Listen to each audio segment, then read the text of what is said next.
નમસ્કાર, આપ જોઈ રહ્યા છો spark today news. Vadodara Lok Sabha બેઠક અંતર્ગત ભારતીય જનતા પાર્ટીના શિક્ષિત અને યુવા ઉમેદવાર ડોક્ટર હેમાંગ જોશીના પ્રચાર અર્થે 141 શહેર વિધાનસભાના ચૂંટણી કાર્યાલયનું ઉદ્ઘાટન કરવાનો સમારોહ યોજવામાં આવ્યો હતો। નવીન ચૂંટણી કાર્યાલય હરણી રોડ વિસ્તારમાં શરૂ કરવામાં આવ્યું છે। મીરા ચાર રસ્તા પાસે NBS પ્લાઝામાં નવીન ચૂંટણી કાર્યાલયનું ઉદ્ઘાટન થયું છે, જે કાર્યક્રમમાં ખાસ વડોદરા શહેર ભારતીય જનતા પાર્ટીના અધ્યક્ષ ડોક્ટર વિજયભાઈ શાહ, રાવપુરાના ધારાસભ્ય અને દંડક બાલકૃષ્ણ શુક્લ, શહેરવાડી વિધાનસભાના ધારાસભ્ય મનીષાબેન વકીલ, વડોદરાના મેયર, સ્ટેન્ડિંગ કમિટીના ચેરમેન, ડેપ્યુટી મેયર અને અન્ય મહાનુભાવો ખાસ ઉપસ્થિત રહ્યા હતા। મહેનતથી અને એકદમ આયોજનબદ્ધ રીતે ફેરવી કરાવડાવી છે, સ્વાગત કરવામાં આવ્યું છે, દરેક સ્વાગત પોઈન્ટનું ધ્યાન રાખવામાં આવ્યું છે।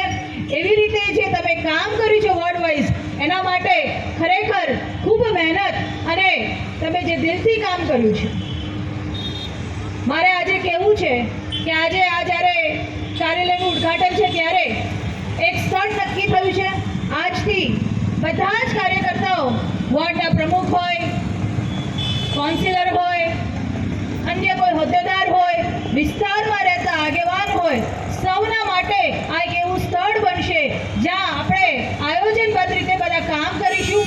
સાથે સાથે બુથ સુધી લોકોને જોડવાના કામ કે લોકોને મળવાના કામ હોય, એ બધા જ કામ અહીંયા થશે।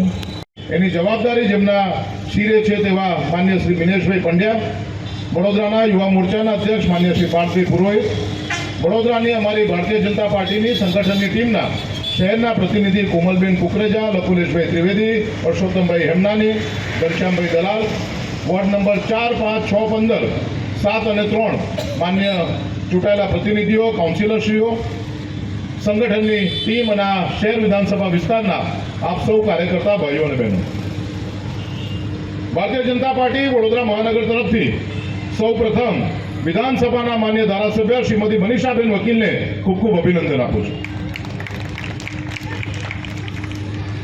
મોટી સંખ્યામાં કાર્યકર્તાઓ સાથેનું આ પહેલો વિધાનસભાના કાર્યાલયનું ઉદ્ઘાટન છે।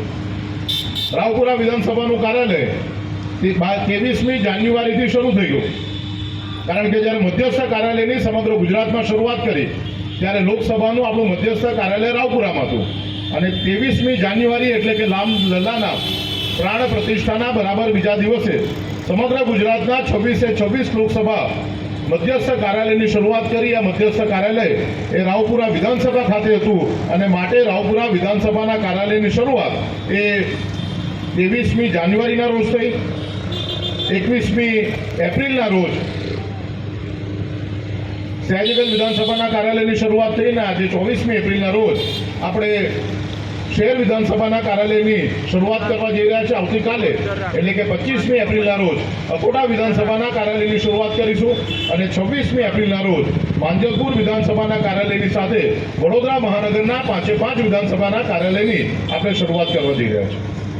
ચૂંટણીનો સમય છે, બેને એક સરસ વાત કરી કે સમગ્ર વિધાનસભા ક્ષેત્રના આવતા કાર્યકર્તાઓ, ચૂંટાયેલા પ્રતિનિધિઓ, એના માટે આપણું આ કાર્યાલય એ આપણું એપી સેન્ટર છે, આપણું સેન્ટર પોઈન્ટ છે। કહેવાનો મતલબ એટલો છે કે દરરોજ દિવસના સમયગાળા દરમિયાનમાં, દરરોજ સાંજના સમયગાળા દરમિયાનમાં મોટી સંખ્યામાં કાર્યકર્તાઓ, શુભેચ્છકો અને સમર્થકો આ કાર્યાલય ખાતે આવે। ચૂંટણીની આપણી જે પ્રક્રિયા છે એ પ્રક્રિયામાં 5,90,000 મતોથી આપણા હાલના સાંસદ શ્રીમતી રંજનબેન ભટ્ટ 2019માં જીત્યા છે। એમના કરતાં પણ વધારે મતોથી આપણા નવા સાંસદના ઉમેદવાર એટલે કે ડોક્ટર હેમાંગભાઈ જોશી જીતે, એના માટેની રણનીતિ બનાવવાની જે જગ્યા છે એ આપણું આ ચૂંટણીનું કાર્યાલય છે। અને ચૂંટણીના કાર્યાલયમાં જે આપણા કાર્યાલયના સંયોજક છે, પુરુષોત્તમભાઈ અમનાની છે, ઉમેશભાઈ પટેલ છે, વિધાનસભાના સંયોજક તરીકે છે, પરંતુ સમગ્ર દિવસ દરમિયાનમાં કયા પ્રકારની કામગીરી કરવી, કઈ કામગીરીને કારણે ભારતીય જનતા પાર્ટીને કયા પ્રકારનો ફાયદો થાય, કામગીરી કરવાના સમયગાળા દરમિયાનમાં કાર્યકર્તાઓએ સાથે મળી અને આ ઉત્સવ એવો ઉજવવાનો છે કે સમગ્ર દિલ્હીમાં વડોદરાનો ડંકો વાગી જાય। અને જ્યારે હું આ કહું છું, આ વાત મેં નથી કીધી, આ વાત કહી છે આપણા આદરણીય પ્રદેશ અધ્યક્ષ શ્રીમાન CR પાટીલ સાહેબે। આપણે સૌ ત્યાં હાજર હતા। જે બુથ કાર્યકર્તા સંમેલન હતું ત્યારે આદરણીય પાટીલ સાહેબે એક વિક્રમી આંકડો આપણને એક લક્ષ્ય તરીકે આપ્યો છે કે જે લક્ષ્યને આપણે દિવસ રાત મહેનત કરી અને એ લક્ષ્ય સુધી પહોંચવાનું છે.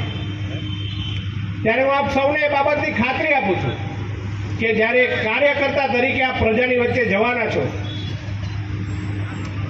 જે ઉદ્દેશ્યથી આપ જવાના છો, અને ત્યારબાદનો મોદી સાહેબનો જે કાર્યકાળ છે અને વિકસિત ભારતનું જે સ્વપ્ન છે એની અંદર કોઈ પણ કસર ના છૂટે એ વડોદરા લોકસભાના ઉમેદવાર તરીકે મારા વતી આપ સૌ ખાતરી આપી શકો છો. શહેરવાળી વિધાનસભા તો હું એવું માનું છું કે ખૂબ નસીબદાર છે કે એમને આવા યશસ્વી ધારાસભ્ય મળ્યા છે કે શહેરવાળી વિધાનસભાની અંદર મધ્ય ગુજરાતની બે સૌથી મોટી હોસ્પિટલો આવવાની છે. શહેરવાળી વિધાનસભાની અંદર ટાટા એરબસની અદ્યતન ફેક્ટરી આવે છે કે જેમાં હજારો યુવાનોને રોજગારી મળવાની છે. આ શહેરવાળી વિધાનસભાએ ક્યારેય પણ સમગ્ર વડોદરાની વિધાનસભાઓમાં જે લીડનો વિષય હોય એમાં ક્યારેય કાર્યકર્તાઓએ પાછી પાણી નથી કરી. ત્યારે વધારે મારે તો કશું આમાં કહેવાનું થતું નથી, પરંતુ હું આપને આ બાબતનો વિશ્વાસ આપું છું કે આપે કરેલી મહેનત એ બાબતે મારા કાર્ય સાથે હું ક્યારેય પાછળ નહીં હટું. અને આપ સૌને એ બાબતની ખાતરી આપું છું કે વિકસિત ભારતથી લઈને વિકસિત વડોદરાનો જે સંકલ્પ છે એને લઈને આપણે સૌ કાર્યકર્તાઓ સાથે મળી અને વડોદરાને એક નવી ઊંચાઈ પર સર કરીશું.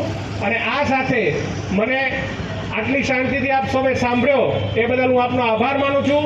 આ કાર્યાલય આપણા સૌનું છે. આ કાર્યાલય ભારતીય જનતા પાર્ટીના એક એક કાર્યકર્તાનું છે. આ કાર્યાલયને ધબકતું રાખી અને આ ઉત્સવ મનાવીએ અને એક સાથે વડોદરાથી મજબૂત કમર દિલ્હી મોકલીએ. બસ આટલું જ કહી હું મારી વાણીને વિરામ આપું છું. ભારત માતા કી જય, વંદે માતરમ. નગરના 5 વિધાનસભા ક્ષેત્રમાં વિધાનસભા કક્ષાએ અલગ અલગ કાર્યાલયના ઉદ્ઘાટનનો ક્રમ શરૂ કરવામાં આવ્યો છે.